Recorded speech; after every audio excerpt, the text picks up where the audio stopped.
And again, it may seem outlandish because that's what it's all about. It is bold.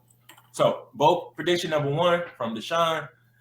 It is CeeDee Lamb. I'm super high on CeeDee Lamb this year. He was up on a record pace before Dak Prescott got injured. Dak Prescott is ready to roll right now. So I'm going to say that CeeDee Lamb is going to finish as a top 5 fantasy wide receiver. And I say that to say this, Jamar. Again, it is very outlandish, and that's why it's bold. But at the same time, I think he can put up Justin Jefferson-esque numbers, and he'll be somewhere near that, near similar production as well as, Justin Jefferson did last year. So that's my bold prediction number one. Whew. I mean, that high power offense, I can definitely see that for sure. That means you are, on board with Dak Prescott returning back into form to what we were seeing for the past year and a half with him putting up, elite numbers per se. So, Yep. I mean, the talent is there, the opportunity is there. As long as Dak Prescott can stand up right, I mean, why not, right? Yeah, for sure. You know what? I got one for you. I got one. Okay.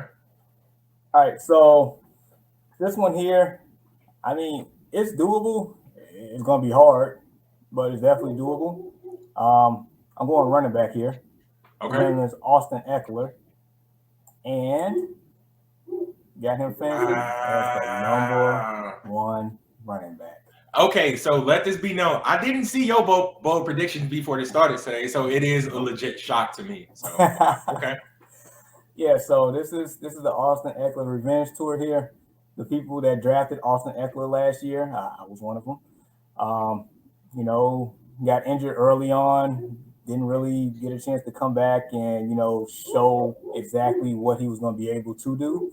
Because basically, when he started the season, Tyrod Taylor was his quarterback at the Yep. time, and so now that you have a high promising quarterback in Justin Herbert there, with the weapons on the outside with Keenan Allen and Mike Williams.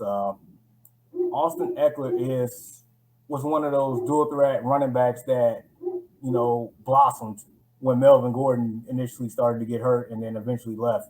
And so therefore, that team is going to be putting up a lot of points. He's going to have every opportunity uh, to be in the conversation each and every week as the number one running back as far as per week um, in that category. So there is a legitimate opportunity that he could finish number one as long as he stays healthy and that offense does what it's supposed to do.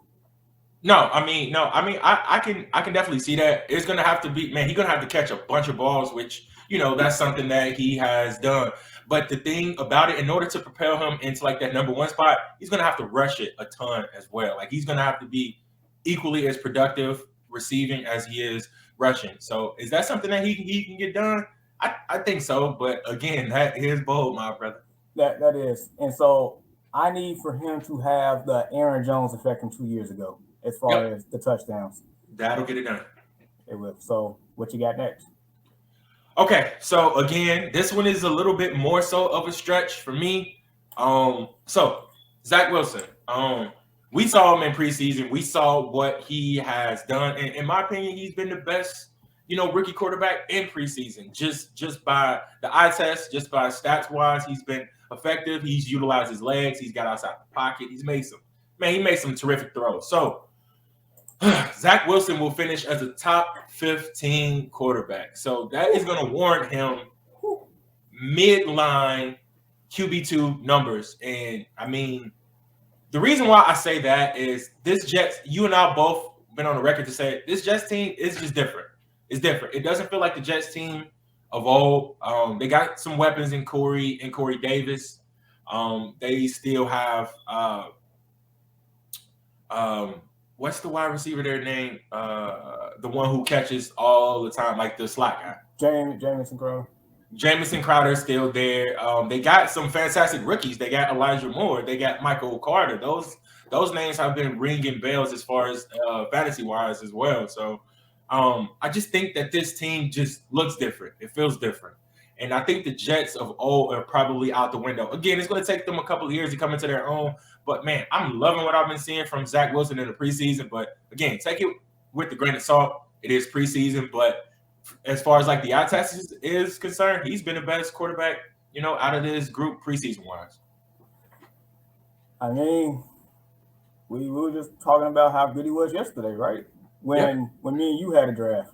And so, they was throwing out comparisons to Aaron Rodgers. I know that's definitely a stretch. Definitely a stretch. And that's not a bold prediction today by any means. But I mean, if he's getting that high of a praise so far, it seems like the sky's the limit for him and the New York Jets right now. I mean, they haven't been relevant since the Sanchez and the butt fumble. So, oh my God.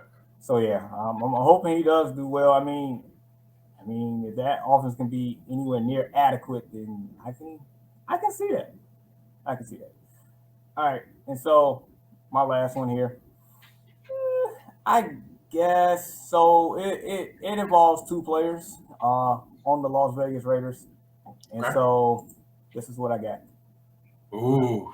I got Kenyon Drake outplaying Josh Jacobs, and what I mean by that is Kenyon Drake will end up finishing a lot higher than Josh Jacobs. When it's all said and done, Josh Jacobs is the bell cow for that team. But I feel like Kenyon Drake in his role will outshine him because Kenyon Drake, for one, will be featured more in the passing game than Josh Jacobs. Not saying that Josh Jacobs can't catch the ball, but Kenyon Drake is just a little bit better at it. Two, I feel like Josh Jacobs, I mean, he's a bruiser, so he takes a lot of hits, man. Right.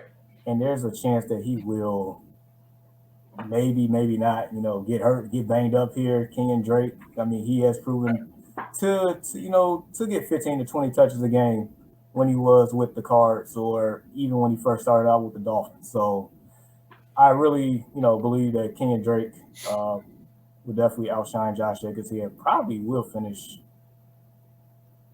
maybe top 20 when it's all said and done. Wow. I just don't. The way Josh Jacobs is getting drafted right now, I don't like it. I'm not in favor of it. But we'll see, because I feel like the Raiders' offense will definitely be a little bit better this year than it has been in the past couple of years with Kenyon Drake. Okay.